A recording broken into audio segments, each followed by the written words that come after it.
Da biste stigli na Ravu otok prekriven maslinama, treba imati mnogo sreće, jer brod do otoka plovi jedanput na dan, pa se osim nedjeljom na kopno možete vratiti tek sutradan. Rava, u čijem je središtu centar svita, nekad je bio otok s više od 500 stanovnika. Danas, međutim, preživljava tek zahvaljujući drhtavim rukama ostarjelih umirovljenika.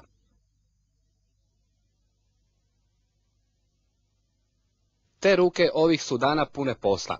Miljenku Dunatov ima više od 300 stabala maslina. Rodile su bolje nego ikad prije. No ta ga činjenica ne raduje previše, jer pola uroda ostaće mu neubrano.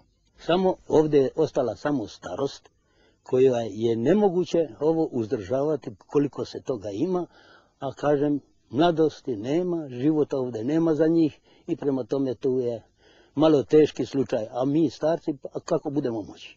Gotovo kao i brod, informacije o tome što bi trebalo učiniti prije ulaska u Europsku uniju, što su to primjerice maslinarski katastar ili kvote, do ovih ljudi dopiru teško. Osim toga, svi otoci imaju jedinstven problem – rascjepkanost posjeda. Specifičnost otoka je takva da ti nemaš na jednom mjestu površinu u koju ti možeš po špagu posaditi toliko sadnica, jer se zna kako su masline nekad sađene. A vidite kako je kod nas, jedna je tu, evo ova je moja i ova je moja, ova je već tuđa, ova je tuđa. I sad tu ne možete organizirati neku tehnologiju, nema nego ono primitivno kao što prije 100 godina, jedino sad ove tende i ove grabljice i to je to. Štoviše, koliko god to paradoksalno zvučalo, Ravljani neće pripremati nove nasade. Čak i Ivan Mavar, jedan od dvojice na ovom otoku koji su dobili poticaj od države, nije pretjerano optimističan. Nećemo saditi, nego ćemo morati, kako mi kažemo, zapuštati dio maslina jer nema to više ko obrađivati. Meni je ovo kao i većini na Ravi ili zapravo gotovo svima dodatna djelatnost. Tako da ovo što sada imamo obrađuju većinom penzioneri. Ja mislim da kad bi Evropska unija sve ovo vidjela koliko već imamo mi masna, da ne bi trebala više da ona govori unapred. Jer mi imamo toliko posađenog toga i da je to recimo zapušteno. Još nije poznato koliko je hektara u Hrvatskoj pod maslinama. Državni zavod za statistiku tvrdi 15,5 tisuća. U poljoprivrednom zavodu pak kažu 26,5 tisuća.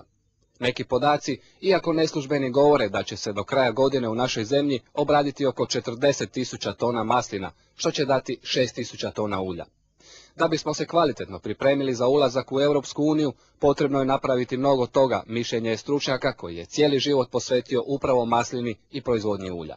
Naši ljudi prvo moraju od te masline koje su zapuštene osposobiti i vratiti im život. Moraju znači upisati onima koji će doći iz statistike, dati točan popis svih maslina, a država isto tako mora prije toga srediti katastar, znači zemljišne knjige, da bi znali na kraju čije su te masline, jer se masline, zemlja vodi na one koji su umrli prije 3 generacije. Iako podatke treba uskladiti, poznato je da do ulaska u Europsku uniju moramo zasaditi oko 5,5 tisuća hektara novih nasada maslina kako bi imali dobru startnu poziciju, odnosno kvotu primjerenu kapacitetu. Ta kvota će biti kasnije vrlo teško se povećavati da bi mogla ići, da bi mogli više podizati maslina. U pojedinim zemljama da bi vi dobili novi nasad izvan tih kvota, da bi podigli, plaćaju se, na primjer za vinogradarstvo u Italiji, za hektar novog vinograda plaća se 15.000 eura da bi mogli dizati. Isto tako će biti i kod nas, znači to će poslije biti skupo.